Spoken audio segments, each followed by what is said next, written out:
The Sanatsugatia is, like the Bhagavad Gita, one of the numerous episodes of the Mahabharata.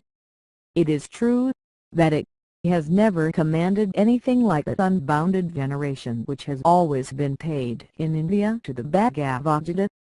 Still, it is sometimes studied even in our days, and it has had the high distinction of being commented on by the great leader of the modern Vedantic school, Sankaracharya II.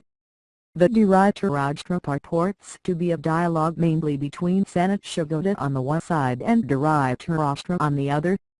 Sanatsugatia, from whom it takes its name, is said to be identical with Sanat Kumara, a name not unfamiliar to students of our Upanishad literature. And Dhritarashtra is the old father of those Kauravas who formed one of the belligerent parties in the Bedlam plus Squam civil which is recorded in the Mahabharata. The connection of this particular episode with the main current of the narrative of that episode is one of the loosest possible character, much looser, for instance, than that of the Bhagavad Gita. As regards the latter, it can fairly be contended that it is in accordance with poetical justice for Arjuna to feel despondent and unwilling to engage in battle, after actual sight of teachers, fathers, sons, and all the rest of them, arrayed in opposition to him, and that therefore it was necessary for the poet to adduce some specific explanation as to how Arjuna was ultimately enabled to get over such natural scruples.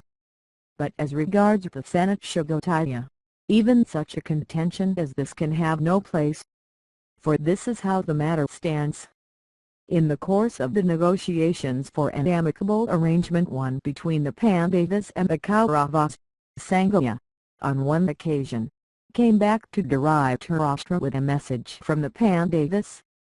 When he saw Dhritarashtra, however, he said that he would deliver the message in the public assembly of the Kauravas the next morning, and went away after pronouncing a severe censure on Dhritarashtra for his conduct.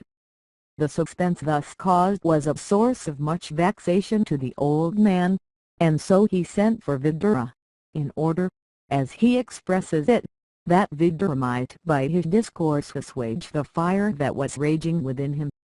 Vidura accordingly appears, and enters upon an elaborate prelection concerning matters spiritual, or, perhaps, more accurately quasi-spiritual, and at the outset of the Sanatsugatia he is supposed to have reached the stage where, as being born a Svidra, he hesitates to proceed. After some discussion of this point, between Vidura and Dhritarashtra, it is determined to call in the aid of Sanatsugatia, to explain the spiritual topics which Vidura felt a delicacy in dealing with, and Sanatsugatia is accordingly introduced on the scene in a way not unusual in our epic and Puranic literature, viz. by Vidura engaging in some mystic process of meditation, in response to which Sanatsugatia appears. He is received then with all due formalities, and after he has had some rest, as our poem takes care to note, he is catechized by Dhritarashtra, and with one or two exceptions, all the verses which constitute the Sanatsugatia are Sanatsugata's answers to Dhritarashtra's questions too. This brief statement of the scheme of this part of the Mahabharata shows, as already pointed out, that the connection of the Sanatsugatia with the central story of that epic is very loose indeed, and that it might have been entirely omitted without occasioning any aesthetical or other defect.